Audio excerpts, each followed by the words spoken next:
Hi, it's Dr. Jack. I'm reading at my office again tonight, and I'm reading Chapter 5 of Ozma of Oz.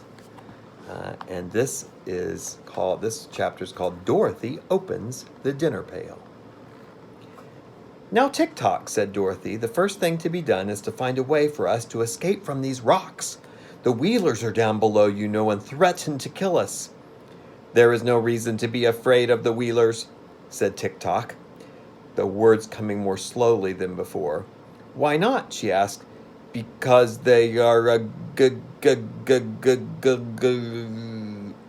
He gave a sort of gurgle and stopped short, waving his hands frantically, until suddenly he became motionless, with one arm in the air and the other held stiffly before him, with all the copper fingers of the hand spread out like a fan. Dear me, said Dorothy in a frightened tone, what can the matter be? He's run down, I suppose, said the hen calmly. You couldn't have wound him up very tight. I didn't know how much to wind him, replied the girl, but I'll try to do better next time. She ran around behind the copper man to take the key from the peg at the back of his neck, but it was not there. It's gone, cried Dorothy in dismay. What's gone? Asked Billina. The key. It probably fell off when he made that bow low to you, returned the hen. Look around and see if you cannot find it again. Dorothy looked, and the hen helped her, and by the girls discovered the clock key, which had fallen into a crack of the rock. At once she wound up Tick-Tock's voice, taking care to give the key as many turns as it would go around. She found this quite a task, as you may imagine, if you have ever tried to wind a clock. But the machine man's first words were to assure Dorothy that it would now run for at least 24 hours. You did not wind me much at first, he calmly said, and I told you that long story about King Evoldo, so it's no wonder that I ran down. She next rewound the action clockwork, and then Billina advised her to carry the key to Tick-Tock in her pocket, so it would not get lost again. And now, said Dorothy, when all this was accomplished, tell me what you were going to say about the Wheelers. Why, they are nothing to be frightened at, said the machine. They try to make folks believe that they are very terrible, but as a matter of fact, the Wheelers are harmless enough to anyone that dares to fight them. They might try to hurt a little girl like you, perhaps, because they are very mischievous. But if I had a club, they would run away as soon as they saw me. Haven't you a club? Asked Dorothy. No, said Tick-Tock. And you won't find such a thing among these rocks, either, declared the yellow hen. Then what shall we do? Asked the girl. Wind up my think works tightly, and I will try to think of some other plan, said Tick-Tock. So Dorothy rewound his thought machinery, and while he was thinking, she decided to eat her dinner. Billina was already pecking away at the cracks in the rocks to find something to eat, so Dorothy sat down and opened her tin dinner pail. In the cover, she found a small tank that was full of very nice lemonade. It was covered by a cup, which might also, when removed, be used to drink the lemonade from. Within the pail were 3 slices of turkey, 2 slices of cold tongue, some lobster salad, 4 slices of bread and butter, a small custard pie, and an orange and 9 large strawberries, and some nuts and raisins. Singularly enough, the nuts in this dinner pail grew already cracked, so that Dorothy had no trouble in picking out their meats to eat. She spread the feast upon the rock beside her, and began her dinner, first offering some of it to Tick-Tock, who declined because, as he said, he was merely a machine. Afterward, she offered to share with Billina, but the hen murmured something about dead things, and said she preferred their bugs and ants. Do the lunchbox trees... Oh, sorry. That was supposed to be Dorothy. Do the lunchbox trees and the dinner pail trees belong to the Wheelers? The child asked Tick-Tock, while engaging in eating her meal. Of course not, he answered. They belong to the royal family of Eve, only of course there is no royal family just now, because King Evoldo jumped into the sea and his wife and 10 children have been transformed by the Gnome King. So there is no one to rule the land of Eve that I can think of. Perhaps it is for this reason the Wheelers claim the trees for their own and pick the luncheons and dinners to eat themselves. But they belong to the king, and you will find the royal E stamped upon the bottom of every dinner pail. Dorothy turned the pail over and at once discovered the royal mark upon it, as Tick-Tock had said. "Are the Wheelers the only folks living in the land of Eve?" inquired the girl. "No, they only inhabit a small portion of it just back out of the woods," replied the machine. "But they have always been mischievous and impertinent, and my old master, King Evoldo, used to carry a whip with him when he walked out to keep the creatures in order. When I was first made, the Wheelers tried to run over me and butt me with their heads, but they soon found I was built of too solid material for them to injure." "You seem very durable," said Dorothy. "Who made you?" "The firm of Smith and Tinker in the Count of Evna, where the royal palace stands," answered Tick-Tock. "Did they make many of you?" asked the child. "No, I'm the only automatic mechanical man they ever completed," he replied. "They were very wonderful inventors, were my makers, and quite artistic in all they did." "I'm sure of that," said Dorothy. "Do they live in the town of Evna now?" "They are both gone," replied the machine.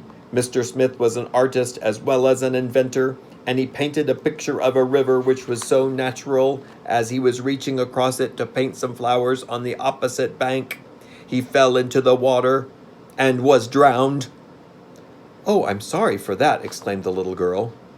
"Mr. Tinker," continued Tick-Tock, "made a ladder so tall that he could rest the end of it against the moon, while he stood on the highest rung and picked the little stars to set in the points of the king's crown. But when he got to the moon, Mr. Tinker found it such a lovely place he decided to live there. So he pulled up the ladder after him, and we have never seen him since." "He must have been a great loss to this country," said Dorothy, who was by this time eating her custard pie. "He was," acknowledged Tick-Tock. "Also, he is a great loss to me, for if I should get out of order, I do not know of anyone able to repair me because I am so complicated. You have no idea how full of machinery I am." "I can imagine it," said Dorothy readily. "And now," continued the machine, "I must stop talking and begin thinking again of a way to escape from this rock." So he turned halfway around in order to think without being disturbed. "The best thinker I ever knew," said Dorothy to the yellow hen, "was a scarecrow." "Nonsense!" snapped Billina. "It's true," declared Dorothy. "I met him in the land of Oz, and he traveled with me to the city of the Great Wizard of Oz, so as to get some brains, for his head was only stuffed with straw. But it seems to me that he thought just as well before he got his brains as he did afterward." "Do you expect me to believe all that rubbish about the land of Oz?" inquired Billina, who seemed a little cross, perhaps because bugs were scarce. "What rubbish?" asked the child, who was now finishing her nuts and raisins. "Why, your impossible stories about animals that can talk, and a Tin Woodman who is alive, and a scarecrow who can think." "They are all there," said Dorothy, "for I have seen them."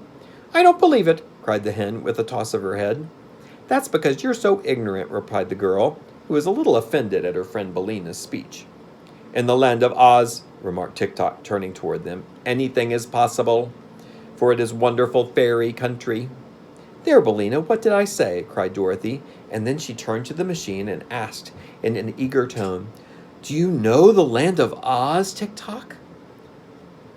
"No, but I have heard about it," said the Cocker-Popper man, "for it is only separated from this land of Eve by a broad desert."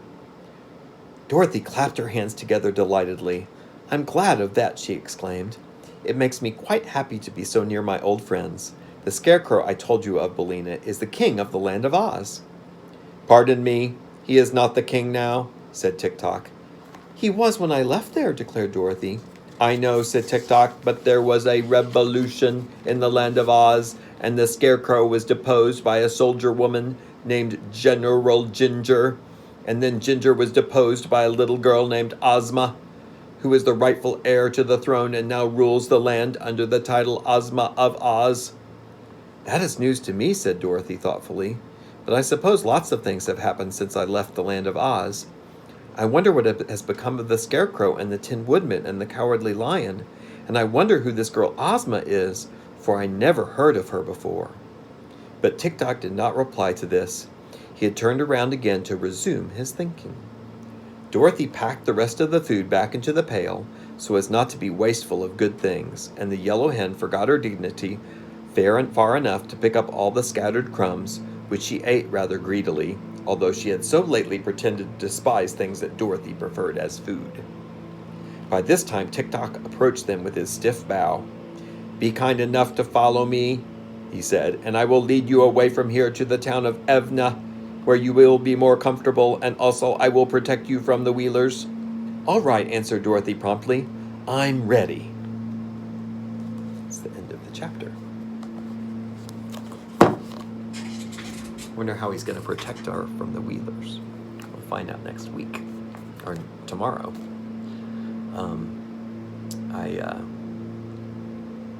I have a good idea that Tick-Tock's going to be a great companion for Dorothy. So as I was reading, I was thinking about what it would be like to wind the clockwork attachment. And I know I showed off my clock in my office not that long ago. But I realized as I was reading that yesterday, which is the normal day that I wind my clock, I forgot to wind it. And that's why my clock is not making any noise while I'm reading today. So I'm going to wind it all the way today, and you can hear the sound that it makes as I'm winding it. It seems like a sound that, it seems a lot like the sound I can imagine Tick-Tock made as he was being wound. So let's do that.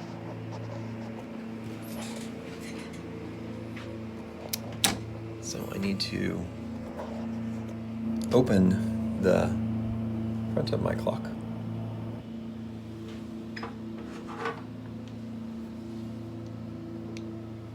And the weights are all the way down to the bottom. And so I'll start with the center one.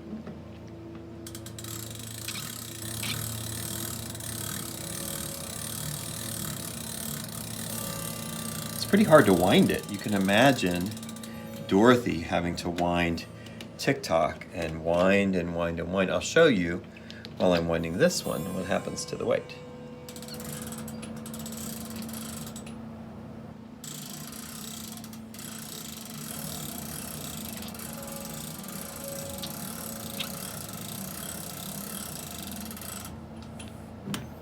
And here comes the third one.